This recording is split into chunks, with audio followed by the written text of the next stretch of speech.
Me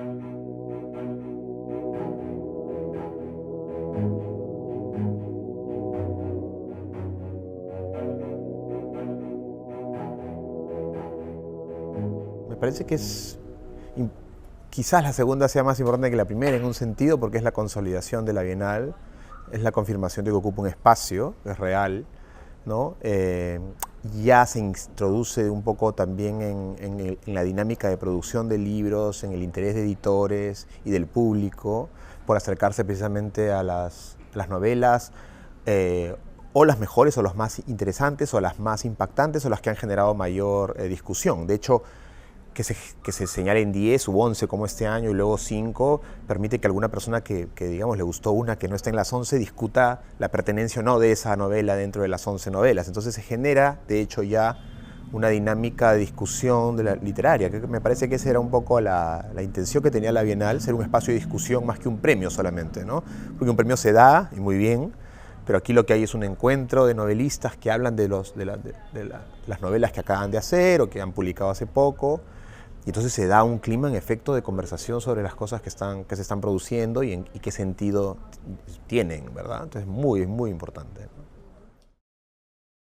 Me parece que no ha dejado de ser muy productiva, pero me parece muy, muy bueno visibilizar más allá de lo que en el concierto internacional ven como literatura latinoamericana, 2, 3 nombres simplemente, ¿no? Bolaño ahora últimamente, pero en verdad la producción es mucho mayor y sobre todo está hecha por gente digamos que está en la mitad de su carrera, ¿verdad? Gente de 40 años, 50 años, ¿verdad? Que están en un momento y que entonces el premio ayuda a visibilizar, ¿no? La idea del premio era bien interesante, era consagrar a un escritor y a un libro. En este caso ya es mucho mejor porque son 5 libros, ¿no? Que se ponen en vitrina para permitir la penetración de la literatura latinoamericana en el mundo, ¿no? A través de las traducciones, a través de otros mercados, ¿no? No siempre, me parece que hay una labor allí después del fenómeno Bolaño por mostrar justamente el trabajo. El trabajo siempre se ha hecho, me parece que ha sido de primer nivel y se sostienen muchas líneas muy diferentes de producción en América Latina, ¿no? A mí me da la impresión que por lo menos en mi generación hay una mirada muy atenta a asuntos muy personales que antes eran un segundo o tercer objetivo dentro de la literatura. Me parece que la literatura latinoamericana estuvo muy centrada en el rol social o en encontrar una verdad social o hablar de las sociedades. Me parece que era porque eran sociedades que todavía se estaban organizando, tenemos ya algunos años en esto, y entonces los escritores están tocando temas que me parece en un sentido son hasta cierto punto más universales todavía, ¿no?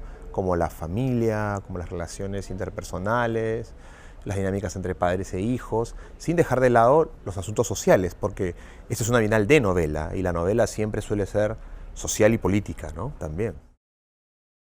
Los escritores del boom, por ejemplo, entre ellos Vargas Llosa, el primer Vargas Llosa, ¿no? Porque luego eso cambia también en su obra, iban más bien a lo macro y a través de lo macro llegaban a lo micro, ¿verdad? Me parece que ahora el eje ha cambiado porque también es el eje de los tiempos. Creo que también la literatura en lengua española está inmersa en un aire muy universal. El último fenómeno, por ejemplo, de Karlov Knausgaard, que es un escritor de autoficción que habla de su padre y de su vida, o Carrère, por ejemplo, ¿no? El escritor francés, tiene un correlato en la literatura hispanoamericana, claro. Me parece que el escritor está preocupado de sus asuntos y a través de sus asuntos ilumina un poco los asuntos de la sociedad, ¿no?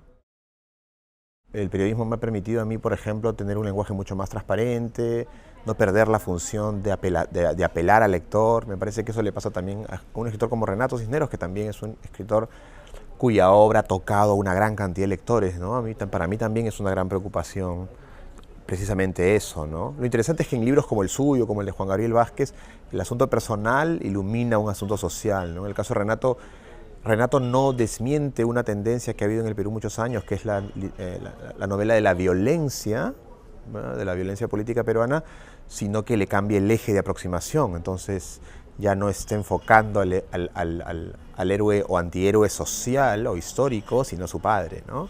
Y esa es una forma de invertir los términos, ¿no? Que es muy interesante, ¿no?